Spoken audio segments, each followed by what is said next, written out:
Yo, welcome back. Today I'm going to be reading again, but today I'm not going to set a timer because I've only got like 10 pages left. But also, I'm going to read out loud. Um, is to remove the ums and the just things when I'm speaking so I can carry that out in normal day life. So when I'm speaking, it's less ums and just random unnecessary words. It's more thought and insightful. It's not just waffle. And I'm halfway through a chapter, so I'm just gonna read. And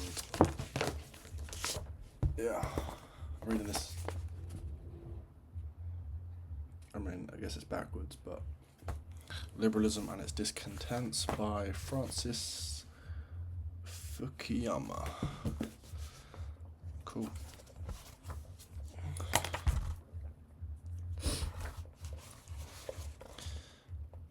I mean, the distribution of that growth and the maintenance of a degree of income and wealth equality is important for both economic and political reasons. If inequality grows too extreme, aggregate demands stagnates, and political backlash against the system grows. The idea of wealth or income redistribution has been anathema to many liberals, but the fact is that all modern states redistribute resources to greater or lesser degrees. The task is to set social protections at a sustainable level where they do not undercut incentives and can be supported by public finance on a long-term basis.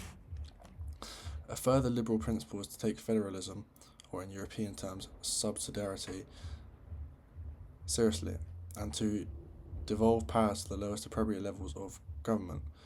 Many ambitious federal policies in areas like healthcare and environment were rolled out in the expectation that there would be uniform implementation of them at a state level. Taking federalism seriously means de-evolution to lower levels of government on a wider range of issues and allowing those levels to reflect the choice of citizens. While it may be desirable to have common standards apply in policy areas like health or environment, democratic self-government should take precedence over uniformity of application, however desirable that may be. In general, states, counties, and municipalities have to deal with immediate problems like trash collection and policing, and therefore tend to be more pragmatic in their approaches. One of the major issues in American politics in recent years is the way that these local levels have been affected with the polarization that exists at a national level, a process that has impeded their ability to respond to local conditions. There are, however, certain state level decisions that do actually challenge fundamental constitutional rights and affect the basic character of liberal democracy itself. States' rights was the banner under which slavery and later Jim Crow were defended, and the federal government played a critical role in forcing states to accept the legal equality of African Americans. This issue is unfortunately returning in American politics. Republican legislatures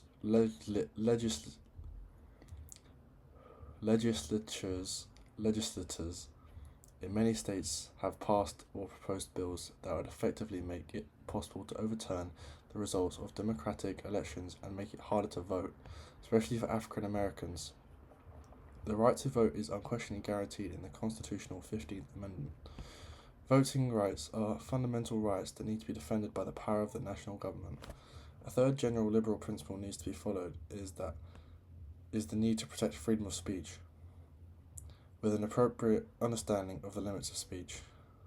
Freedom of speech is threatened by governments which continue to be the appropriate locus of concern, but it can also be threatened by private power in the form of media organizations and other internet platforms that artificially amplified certain voices over others.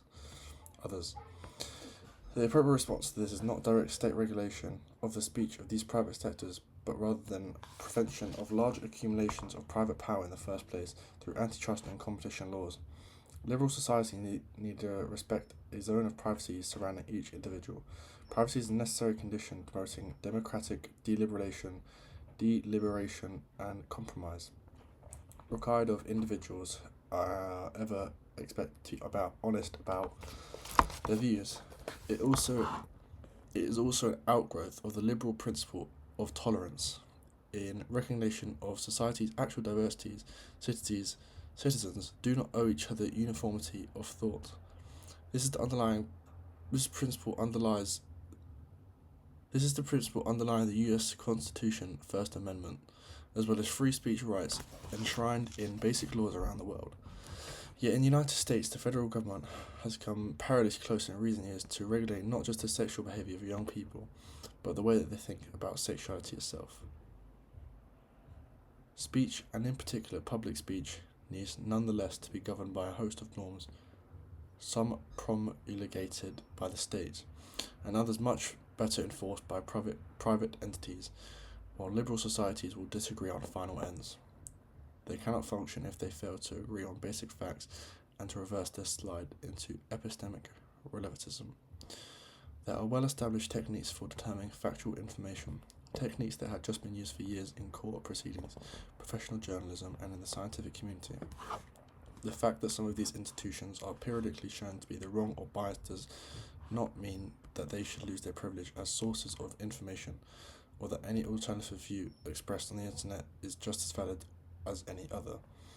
There are other necessary norms promoting civility and reasoned discourse that underpin democratic deliberation in a liberal society. Norms regarding public speech should be furthermore be applied universally. The identity of the speaker should not determine what the speaker is allowed to say. A fourth liberal principle concerns the continuing primacy of individual rights over the rights of cultural groups.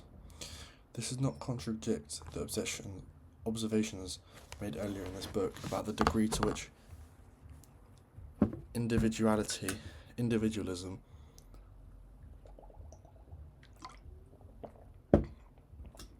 is an historical contingent phenomenon that is often at odds with natural human inclinations and faculties for social behaviours. There are nonetheless several reasons why our institutions need to focus on the rights of individuals rather than those of groups. People are never fully defined by their group membership and continue to exercise individual agency. It may be important to understand the way that they have been shaped by their group identities, but social respect should take account of the individual choices that they make as well. Group recognition threatens to not remedy but to harden group differences. Inequality in group outcomes is a byproduct of multiple interacting social and economic factors, many of which are well beyond the ability of policy to correct.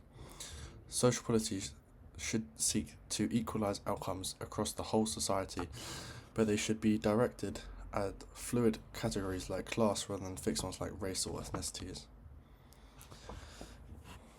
Even though individualism may be historically contingent, it has become so deeply part of the way that modern people understand themselves that it is hard to see how it gets walked back.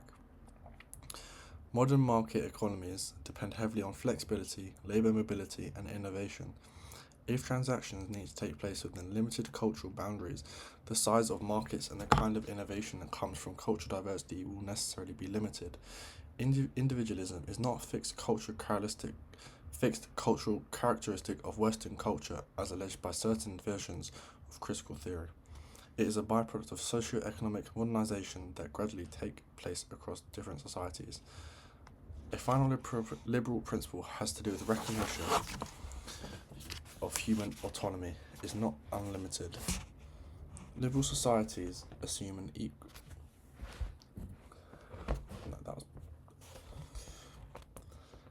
a dignity that is rooted in individuals' abilities to make choices. For that reason, they are dedicated to protecting that autonomy as a matter of basic rights. But while autonomy is a basic liberal value, it is not the sole human good that automatically trumps all other visions of the good life. As we have seen, the real autonomy has steadily expanded over time, broadening from the freedom to obey rules within an existing moral framework, to making up those rules for oneself. But respect for autonomy was meant to be managed and and moderate the competition of deeply held beliefs.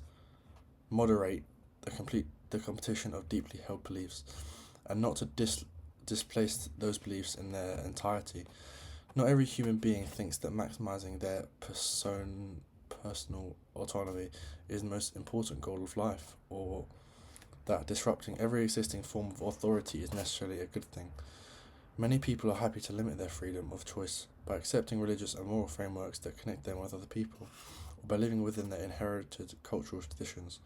America's First Amendment was meant to protect the free exercise of religion and not to protect citizens from religion. Successful liberal societies have their own culture and understanding of the good life, even if that vision may be thinner than those offered by societies bound by single religious doctrine. These cannot be neutral with regard to the values that are necessary to sustain themselves as liberal societies. They need to prioritize public spiritedness, tolerance, open-mindedness, and active engagement with in public affairs if they are to cohere. They need to prize innovation, entrepreneurship, and risk-taking if they are to prosper economically. A society of inward-looking individuals interested only in maximizing their personal consumption will not be a society at all. Human beings are not free-floating agents capable of reshaping themselves in any way they could choose. This only happens in the online virtual worlds.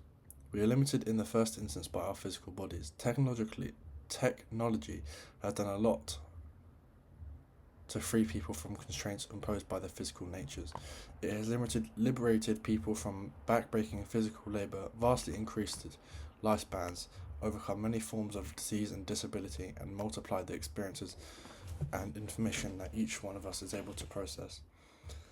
Some techno-libertarians imagine a future in which we could become a completely disembodied consciousness that would be uploaded onto a computer, allowing us to in effect live forever. Our experience of the world is increasingly mediated by screens that allow us to easily imagine ourselves in alternative realities or as alternative beings. The real world, however, continues to be different. Wills are embedded in physical bodies that structure and also limit the extent of individual agency. It is not clear that most people want to be liberated by their own natures.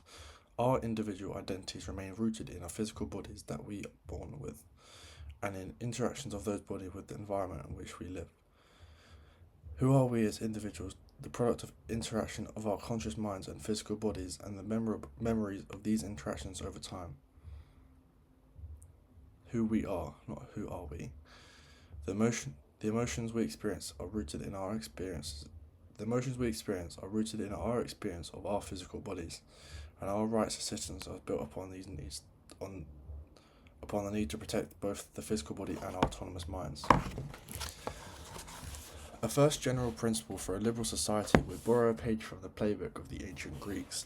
They had a saying, "Medon agan," which meant nothing in excess, and they regarded sophrosun, or moderation, as one of their 4 cardinal values. This emphasis on moderation has been largely discarded in modern times. University graduates are routinely told to follow their passions, and people who live to excess are criticized only when it harms their physical health. Moderation implies and requires self-restraint, the deliberate effort not to seek the greatest emotion or fullest accomplishment.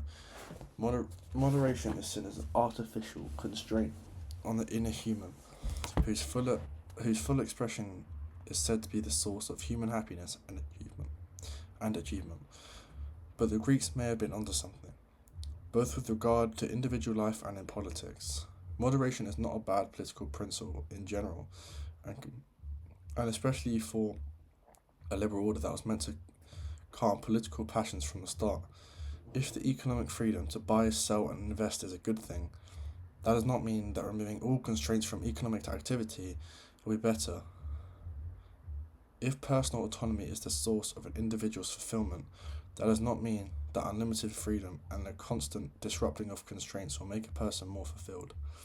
Sometimes fulfillment comes from the acceptance of limits, recovering in the sense of moderation, both individual and communal, is therefore the key to revival, indeed to the survival of liberalism itself. Done. That was a good book, I would say. I would probably say like 3 or 4 out of 10. The problem is you have to judge it on if it was a good book and not the contents, because it's a politics book, obviously. So if I was to say it's 3 because I'm not a liberal, I don't believe in um, liberalism, then that's not fair, I would say. I would say I should rate it on the contents and the writer and everything, no matter how I feel about it, right? So I'd say maybe 3 or 4 out of 5. I try to reserve fives for in like my favorite books. So only a few books have 5 on my Goodreads account. So I wanted to do this today because I think reading out loud will develop how I articulate and how I speak, and that's how I want to do. That's how I want to be. I want to articulate myself better and reduce the nonsense, essentially. So, yeah, peace.